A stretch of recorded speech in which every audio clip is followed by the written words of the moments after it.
یہ صوبائی حکومت پیپلز پارٹی کی 15 سالوں سے ہماری نسل کشی کر رہی ہے۔ یہ سوال اب ریاست سے کرنا ہے کہ بھائی ہمارا کوئی فیصلہ کریں۔ ہمیں کب تک سندھ حکومت کے ہاتھوں میں گروی رکھیں گے آپ؟ اس نظام کے تحت اب ملک مزید آگے نہیں چل سکتا۔ یہ تو الیکشن جو ہوا ہے اس کو ہم مانتے نہیں ہیں۔ انہوں نے 3000 ارب روپے کما کر اس ملک کو دینے والا شہر، اس کے 3 کروڑ لوگ 16 گھنٹے لوڈ شیڈنگ برداشت کر رہے ہیں۔ غضب خدا کا کہ جو بل دے رہا ہے اس کی بھی لوڈ شیڈنگ ہے، اور جو بل نہیں دے رہا اس کے ساتھ بھی لوڈ شیڈنگ ہو رہی ہے۔ اور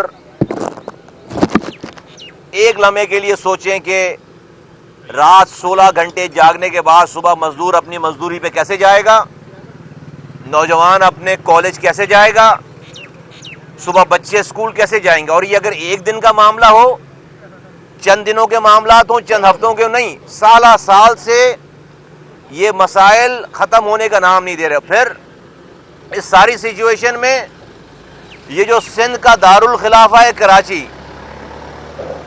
اس صوبے کی جو گورنمنٹ ہے صوبہ سندھ کی، اس کا کوئی اتا پتہ نہیں ہے کہ وہ وفاق میں اور لوگوں کے درمیان اس مسائل کو حل کرنے کے لیے اپنا کو کردار ادا کریں۔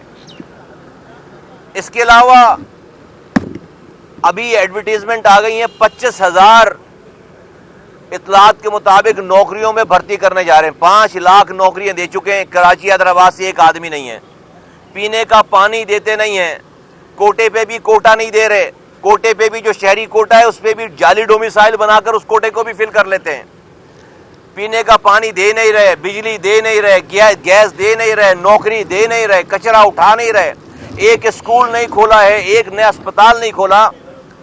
تو ہمیں یہ سوال اب ریاست سے کرنا ہے کہ بھائی ہمارا کوئی فیصلہ کریں۔ ہمیں کب تک سندھ حکومت کے ہاتھوں میں گروی رکھیں گے آپ؟ پاکستان کو نقصان پہنچ رہا ہے، اور یہ ثابت ہو گیا کہ اس نظام کے تحت اب ملک مزید آگے نہیں چل سکتا۔ جس نظام میں یہاں پر پیپلز پارٹی کی حکومت ہو اور ہم اس کے ہاتھوں میں گروی رکھ دیے جائیں ملک کی جمہوریت بچانے کے لیے، ریاست بچانے کے لیے، تو ریاست کو آواز لگا کر ہم یہ کہنا چاہتے ہیں کہ اب ہمارا فیصلہ کرو۔ سندھ کے شہری علاقوں کا، خاص طور پر کراچی کا فیصلہ کرو، کیونکہ یہ سندھ حکومت ہمیں اون کرنے کے لیے تیار نہیں ہے، ہمیں پانی پلانے کے لیے بھی تیار نہیں ہے، ہمیں رات میں بجلی دینے کے لیے بھی تیار نہیں ہے، ہمیں ہمارے حصے کی نوکری دینے کے لیے تیار نہیں ہے۔ تو اور یہ 1-2 دن کی بات نہیں ہے، اور انہوں نے چینج نہیں ہونا، اور یہ نظام نہیں چل سکتا۔ ملک میں مختلف لوگ، ابھی ڈپٹی چیئرمین جو سینٹ کے ہیں انہوں نے بھی بات کی ہے کہ ملک میں صوبوں کی بات کی ہے، ملک میں نئے ایڈمنسٹریٹو صوبوں کی بات کی ہے۔ شاہد خاقان عباسی صاحب ہیں جو کہ ایکس پرائم منسٹر پاکستان ہیں، وہ یہ بات کر رہے ہیں۔ اب یہ بات بہت ساری جگہوں سے یہ بات ہو رہی ہے، اور سندھ کے حالات بالکل یہ بتا رہے ہیں۔ ہم نے ہر ممکن کوشش کر لی کہ ہم اس صوبے کی حکومت کے ساتھ مل کر اپنی نسلوں کی پرورش کریں، لیکن یہ صوبائی حکومت پیپلز پارٹی کی 15 سالوں سے ہماری نسل کشی کر رہی ہے، ہماری نسل کشی کر رہی ہے، ہماری نسلوں کو ذبح کر رہی ہے، ہمارے ساتھ ناانصافی کر رہی ہے، اور ان کے رویوں میں کوئی چینج نہیں ہے، اور کوئی ایسے آثار نہیں لگ رہے۔ تو ہمیں نہیں لگتا کہ ان کے ساتھ ہمارا گزارا ہو سکتا ہے۔ ریاست اس طرح سے نہیں چل سکتے، یہاں پر بھیڑ بکریاں نہیں ہیں، 3 کروڑ لوگوں کا شہر ہے، بہت دیر تک خاموش نہیں رہیں گے۔ اور یہ بجلی کا جو مسئلہ ہے اس کو حکومت، یہ مظاہرے ہوئے ہیں، لیاری میں مظاہرہ ہوا ہے، بلدیہ ٹاؤن میں مظاہرہ ہوا ہے، نیو کراچی میں اور کورنگی میں مظاہرے ہو رہے ہیں۔ لوگوں سے کہنا چاہتا ہوں کہ اپنی جو وہ مظاہرے کر رہے ہیں، اپنی احتجاج بلند کر رہے ہیں، میں حکومت سندھ سے اور پاکستان کی حکومت سے کہنا چاہتا ہوں، خالد مقبول صدیقی صاحب کراچی کے اس بجلی کے مسئلے پہ وزیر جو پانی اور بجلی کے جو وزیر ہیں ان سے جا کر ملے ہیں، امین الحق صاحب ان کے ساتھ تھے، ہم نے یہ تمام رودات جا کر سنائی ہیں، لیکن سندھ حکومت کے وزیر اعلیٰ کو کراچی کے لوگوں کے مسائل کے اوپر وزیر اعظم سے میٹنگ کر کے اس مسئلے کو 16 گھنٹے کی اس لوڈ شیڈنگ کے مسائل سے کراچی کو واپس نکالنا چاہیے، لوگوں کو نکالنا چاہیے، کیونکہ یہ ریونیو انجن ہے اور یہ تباہ برباد ہو رہا ہے. شکریہ. ایک منٹ رو بھائی بات ذرا ایک سیکنڈ سوال تو پھر دیکھیے ATC-2 میں ہمارا جو مقدمہ چل رہا ہے گزشتہ 8 برس سے، یہ ایک بے ہنگم فرمائشی اور جھوٹا مقدمہ، اور ہم ہر پیشی پہ یہاں پہ آتے رہے اور تقریباً سینکڑوں پیشیاں ہم نے صرف ایک کورٹ کے اندر بھگتی ہیں.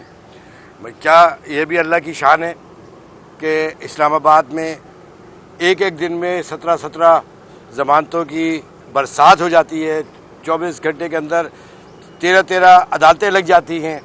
اچھا، ہم آ کے گزشتہ 8 برس سے جتنے بھی فرمائشی مقدمات تھے ہم اس کو فیس کرتے رہے، اور یہ جو ATC-2 میں ہمارا کیس تھا اس کی یہ 5ویں دفعہ یا 4تھی دفعہ فیصلہ سنا تھا. یہ محفوظ فیصلہ تھا. حکومت کیس اب لڑنے کے لیے تیار نہیں، کیونکہ اس کے اندر تھا ہی کچھ نہیں. اب اس کے اوپر فیصلہ ہونا تھا. یہ ہم 4تھی اور 5ویں دفعہ آئے ہیں فیصلہ سننے کے لیے، لیکن بہرحال اب کیا مجبوریاں ہیں ہمیں نہیں معلوم. لیکن میرے لیے بڑا سرپرائز ہے جب پہلی دفعہ یہ ہوا کہ یہ مقدمہ اب نہیں چل سکتا، کیونکہ نہ گواہ ہے نہ بے ہنگم مقدمہ ہے. یہ سب کو پتہ ہے، عدلیہ کو بھی پتہ ہے، صحافیوں کو بھی پتہ ہے، وکلا کو بھی پتہ ہے. اب ہم یہ 4تھی 5ویں دفعہ فیصلہ سننے کے لیے آ رہے ہیں سارے کام چھوڑ کر. تو اب کم از کم یہ فیصلے تو ہونے چاہیے نا حق کی بنیاد پر، جائز بنیاد کے اوپر. اتنا بڑا ڈسکریمنیشن نہیں ہونا چاہیے جو MKM کے تمام ذمہ داران اور کارکنان کے خلاف جو مقدمات چل رہے ہیں. ہم نے کیا تھا، یہ کیا تھا نا کہ ہم پاکستان کے آئین اور قانون کے ساتھ تعاون کرتے ہوئے تمام مقدمات کو خوش دلی سے کہ گلہ بھی نہیں کیا ہم نے. لیکن یہ تو ظلم ہے کہ 5ویں دفعہ یہ مقدمہ اب 12 اگست کو چلا گیا ہے. چلیے پھر 12 اگست کو پھر ہم انشاءاللہ بات کریں گے. جو آپ سوال کرنا چاہ رہے تھے مصطفیٰ سے، تو وہ آپ کر لیجیے. سوال یہ ہے کہ انتظامی حوالے سے سوال ہے. لاہور کا جو نشر ہوا ہے ابھی حالیہ بارشوں میں، کراچی میں بھی ہمیں اگر خدا نخواستہ ایسی بارش ہوئی تو ایسی صورتحال کا سامنا کرنا پڑ سکتا ہے. نمبر 1 کہ آپ میئر کراچی کو کیا مشورہ اور تجاویز دیں گے کہ فوری طور پر اقدامات کریں کراچی کو ایسے حالات سے بچانے کے لیے؟ نمبر 2، آپ اپنے دور نظامت میں کیا فوکس کرتے تھے بارش کے دنوں میں؟ جاگنگ پوائنٹس کون سے تھے جہاں آپ کی زیادہ توجہ ہوتی ہے؟ دیکھیں، یہ تو الیکشن جو ہوا ہے اس کو ہم مانتے نہیں ہیں، کیونکہ سیکشن 10(1) کے وڈرال کے بعد جو وہ آئینی طور پر، قانونی طور پر یہاں پر کوئی کانسٹیٹیوئنسیز ایگزسٹ ہی نہیں کر رہی تھیں، اور یہاں پر الیکشن کرا دیے گئے. جب بھی ہم نے بوائیکاٹ کیا، اس کے بعد آپ نے دیکھا کہ 53 یونین کاؤنسلز کو پروونشل گورنمنٹ نے ایک نوٹیفیکیشن نکال کر ایڈ کیا ہے. تو اس کا مطلب ہے کہ 53 یونین کاؤنسلز نہیں تھے نا بھائی، آپ نے کیوں مانی پھر اگلے دن اس کے بعد؟ تو یہ تو ہم اس کو الیکشن ہی نہیں مانتے. اور اس الیکشن میں جو بندر باٹ ہوا ہے سارا، جس طریقے سے میئر کو بنایا گیا ہے، ساری چیزیں وہ سب کے سامنے ہیں. تو ہم تو نہ یہ الیکشن نہیں مانتے، اور اس الیکشن کے جعلی الیکشن کے نتیجے میں جو لوگ آئے ہیں، چاہے وہ یونین کاؤنسل والا ہو چاہے وہ میئر ہو، سب جعلی ہیں، 2 نمبر ہے، ان کا کوئی مینڈیٹ نہیں. شہر آپ کا ہے مگر آپ کچھ تجاویز تو دیں گے؟ دیکھیں ہم ان کو ہاں میں یہ ضرور شیئر کر دیتا ہوں. ہمارے دور میں ہم حرام نہیں کماتے تھے، سب سے پہلی بات ہے، ٹھیک ہے. 1 روپے حرام کمانے کا الزام میرا بات کریں جن کو مشورہ، وہ گھر سے سوچ کر ہی آئے کہ اس نے کتنے ارب روپے اور کتنی زمینیں اور کتنے پلاٹ اس نے گھیرنے، کتنے حرام کمانا ہے، اور پورے 80% جو ہے وہ کمیشن جا رہا ہو. بلکہ اب تو یہ ہو گیا ہے کہ بھائی جو افسر ہے نا، وہ کہتا ہے کانٹریکٹر سے کہ تمہارا پروفٹ کتنا ہے اس فائل پہ، وہ کہتا ہے 13% اس کو کیش دیتے ہیں اور کہتے ہیں فائل سائن کر دو اور سب کچھ دے دو ہمیں. یہ حالات ہیں، ان کو مشورہ دیا جا سکتا ہے. اللہ کا قہر نازل ہوگا ان لوگوں پر اس دنیا میں بھی، جو ہمارے بچوں کے دواؤں کے پیسے کھا رہے ہیں، جو ہمارے بچوں کے پانی کو بیچ کر ہمیں جو ہے وہ بیچتے ہیں ان اربوں روپے کا پانی، اور ملک کے تمام پیسوں کو لوٹ رہے ہیں بری طرح سے. ان کو مشورے نہیں، ان کو لوگوں سے یہ کہنا چاہتا ہوں کہ ایک جگہ جمع ہو جاؤ. ہمارے علاوہ کوئی آپشن نہیں ہے، ہمارے اندر خرابیاں ہوں گی، لیکن اگر ہم سے کوئی اچھا ہوتا تو کام کر کے ہمیں ریپلیس کر دیتا. 15 سالوں سے پیپلز پارٹی کی حکومت ہے، 4 سال PTI کی حکومت رہی، ریپلیس کر دیتے ہمیں. یہ ثابت ہو گیا کہ آج بھی آخری کام اس شہر میں ہمارے ہاتھوں کا ہوا ہوا ہے، ایم کیو ایم کے ہاتھوں کا ہوا ہوا ہے. ہمیں ہمارے ساتھ کھڑے ہوں. ہم نے اپنی کوتاہیوں کو بھی کم کیا ہے، اس کو بہت مینیمائز کیا ہے. دیکھیں انسان ہیں، غلطی کر رہے ہوں گے، آج بھی غلطی کر سکتے ہیں، آئندہ بھی کریں گے، لیکن ہم سے بہتر ہے نہیں کوئی. ہمیں جو ہے وہ لوگ سپورٹ کریں، انشاءاللہ تعالی شہر کو اگر کوئی ٹھیک کرے گا تو ہم ہی ٹھیک کریں گے. اچھا مصطفیٰ کمال صاحب، اب مانے یا نہ مانے 4 سال کے لیے تو میئرشپ ان کو مل گئی ہے. اب 4 سال کے بعد پتہ چلے گا وہ کیا کرتے ہیں. دوسرا، آپ نے شروع میں کے الیکٹرک کی بات کی. کے الیکٹرک کی جو پوزیشن ہے وہ سب کے سامنے، آپ فیڈرل گورنمنٹ میں کولیشن میں ہیں، تو کیا جو کے الیکٹرک کا ابھی وہ کانٹریکٹ ختم ہو رہا ہے اس کے خلاف آپ لوگ بھی جائیں گے کہ اس کو دوبارہ کانٹریکٹ نہ ملے؟ نئی دیکھیں، آپ نے جو پہلی بات کی نا کہ جو ہے وہ 4 سالوں کے تک تو وہ ہیں، ہم جو چاہیں. او بھائی، وہ تو پھر 15 سالوں سے ہے نا. وہ تو 4 سالوں کیا 15 سالوں سے ان کی حکومت ہے. یہی جو ابھی میئر بنے وہ پہلے 2 سال ایڈمنسٹریٹر رہ کے، جو بھائی میئر اور ایڈمنسٹریٹر میں کیا فرق تھا؟ یہی حکومت، یہی ساری چیزیں ہیں. تو کیا ان کی کارکردگی ہے جو اب وہ کر لیں گے؟ تو یہ بھائی یہ 4 سال کا مسئلہ نہیں ہے. جب تک پیپلز پارٹی کی صوبائی حکومت ہے اور یہ حکومت بنا رہے ہیں، یہ ہم جبھی تو کہہ رہے ہیں کہ بھائی ریاست اب ہمارا فیصلہ کرے. انہوں نے ہمیں اون نہیں کرنا. ہم تو کہہ رہے ہیں ریاست سے کہ بھائی اب یہ اس نظام کے تحت یہ ملک نہیں چل سکتا، یہ صوبہ نہیں چل رہا. یہ 3,000 ارب روپے کما کے دینے والے شہر کو یہ اس کو پانی نہیں دے رہے، اس کو بجلی نہیں دے رہے، اس کو روزگار نہیں دے رہے. تو یہ کیسے چلے گا؟ یہ 3 کروڑ کے لوگ اس طرح سے خاموشی سے جو ہے وہ یہ اپنی نسل کشی برداشت کریں گے؟ نہیں کریں گے.